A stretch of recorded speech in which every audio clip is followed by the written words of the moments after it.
আমার আজকের গল্প মেয়েবেলা।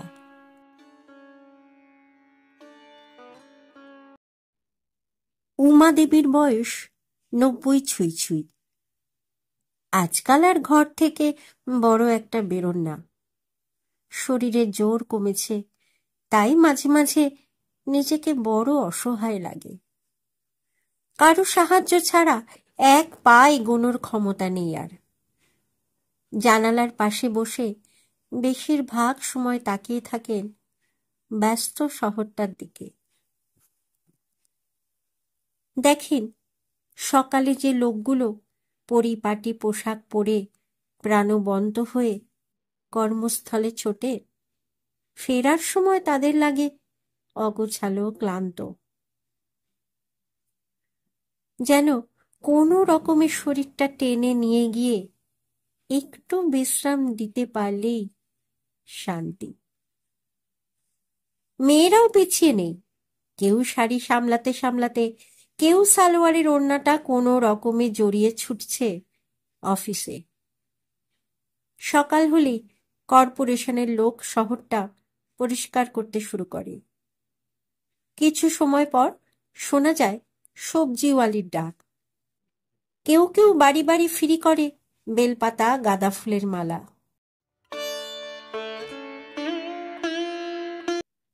যখন বউ হয়ে উমাদেবী এ বাড়িতে এসেছিলেন, প্রায় নিতেন বেলফুলের মালা, রেখে দিতেন শোয়ার ঘরে একটা পেতলের রেকাবিতে। কি ভালো লাগতো যে গন্ধটা সারা ঘরে ছড়িয়ে পড়ত, বেল ফুলের সুবাস। মনে হতো যেন স্বর্গ। তারপর মা হলেন, সংসারের দায়িত্ব নিয়ে হিমশিম খেতে হচ্ছে তখন। কোথায় চলে গেল তখন বেলফুলের মালা, আর কোথায় চলে গেল স্বর্গ সুখ। আর এই বৃদ্ধ বয়সে কেই বা তার খোঁজ রাখবে? উমাদেবীর 2 ছেলেই স্বামীর মতো শিক্ষিত, চাকুরিজীবী। অনেক দিন হয়ে গেল ইহলোক ত্যাগ করেছেন উমাদেবীর স্বামী। 3 মেয়েরও বিয়ে হয়েছে ভালো পরিবারে, তারাও শিক্ষিতা যথেষ্ট। একেবারে ভরা সংসার উমাদেবীর। কিন্তু তাও সবাই নিজেদের নিয়ে, সংসার নিয়ে ব্যস্ত। সেটা স্বাভাবিক ব্যাপার। তাই উমাদেবীর সর্বক্ষণের সঙ্গী টিভি আর দক্ষিণের খোলা জানালাটা। বিছানার পাশের জানালার দিকে তাকিয়েই তিনি কাটিয়ে দেন ঘন্টার পর ঘন্টা সময়। কখনো ঘোলা চোখ দুটো হারিয়ে যায় নিজের মেয়েবেলায়। তখন মধুর স্মৃতিচারণায় ডুব দেন তিনি। উমাদেবী দক্ষিণ 24 পরগনার এক অজপাড়া গাঁয়ের মেয়ে। সারা গ্রামের মধ্যে একমাত্র মা দুর্গার পুজো হতো উমাদেবীদের জমিদার বাড়িতে। সপ্তাহ জুড়ে চলত উৎসব। পাত পেরে খেত এ কটা দিন গ্রামের লোকজন জমিদার বাড়িতে। মায়ের আগমনের সময়ই 7 ছেলের পরে উমাদেবীর জন্ম হয় এ বাড়িতে। সে বছর উৎসবের আনন্দ দ্বিগুণ হয়ে যায়। আদর করে জমিদার মশাই মেয়ের নাম রাখেন উমা। ছোটবেলা থেকেই অনেক আদরে বড় হয়েছেন উমাদেবী। 7 দাদার নয়নের মণি ছিলেন তিনি। ছোট থেকেই উমাদেবী ছিলেন চঞ্চলা। কিন্তু যখন উমাদেবীকে বাড়িতে খুঁজে পাওয়া যেত না, তখন দাদারা তাকে খুঁজতে গিয়ে দেখত কখনো তিনি দিঘির ঢেউ গুনতে ব্যস্ত, কিংবা অবাক হয়ে তাকিয়ে আছেন মাঠের শেষে দিগন্ত রেখার দিকে। প্রকৃতি সব সময় মুগ্ধ করত তাকে। বাড়িতে যখন শিক্ষক মশাই পড়াতে আসতেন, উমা দেবী বলতো, আজ পড়া নয় মাস্টার মশাই, আসুন আমার সাথে খেলবেন। মাস্টার মশাই হাসতেন। এভাবেই মেয়েবেলা কাটছিল। 12 বছর বয়স তখন উমা দেবীর। একদিন সবাই বলল নাকি বিয়ে হবে তার। উমা দেবী মায়ের কাছে বলল, বিয়ে করলে তো দূরে চলে যেতে হয় মা, মীরা দিদিও গেছে, আমি তোমায় ছেড়ে কোথাও যাব না।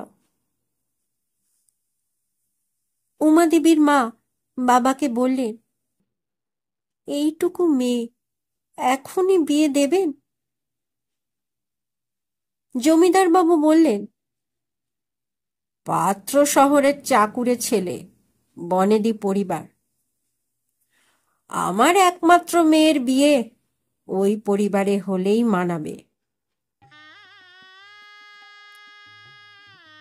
তারপর জমিদার বাড়িতে বাজি পুড়ল, ধিয়ান বসল, সানাইয়ের সুর ছড়িয়ে পড়ল দিকে দিকে। সন্ধ্যায় ঘোড়ার গাড়ি চেপে বর এলো। বরের দিকে প্রথমে হাঁ করে তাকিয়েছিলেন উমা দেবী। এটা নাকি ওর বর, সারা জীবন থাকতে হবে। তারপর পালকি চেপে শহরে চলল মেয়ে। কিন্তু এ কি, চারিদিকে কত বাড়ি, কত গাড়ি, মাঠ কোথায়, দিঘি কোথায়? মোটেই ভালো লাগেনি শহরটাকে। অষ্টমঙ্গলাতে বাপের বাড়ি এসে থেকে গেলেন উমা দেবী। শ্বশুরমশাই বলে গেলেন, মেয়ে পরিণত হলে বছর কয়েক পর নিয়ে যাবেন তিনি। তারপর থেকে দিন কাটতে লাগলো। উমা দেবী মাঝে মাঝে সুপুরুষ ঠিক রাজপুত্রের মতো স্বামীর কথা ভাবতেন। যখন বর আসতো এ বাড়িতে, উমা দেবী ছুট্টে লুকিয়ে পড়তেন। কি জানি, লজ্জা না ভয়। বছর খানেক পর উমা দেবী আসেন শ্বশুরের ভিটে। ছোট্ট মেয়েটা এক সময় সংসারী হয়। ব্যস্ত কংক্রিটে মোড়া শহরটাকেও ভালোবেসে ফেলেন। মা হন, ছেলে মেয়েদের নিয়ে ব্যস্ত হয়ে পড়েন।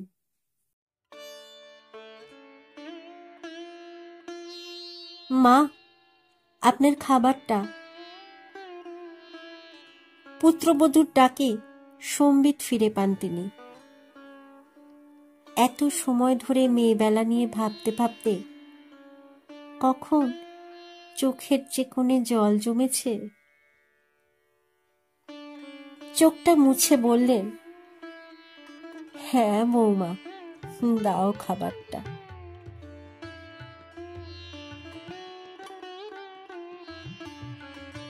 কলমে শ্রাবন্তী মিস্ত্রি, গল্প পাঠে আমি অর্পিতা।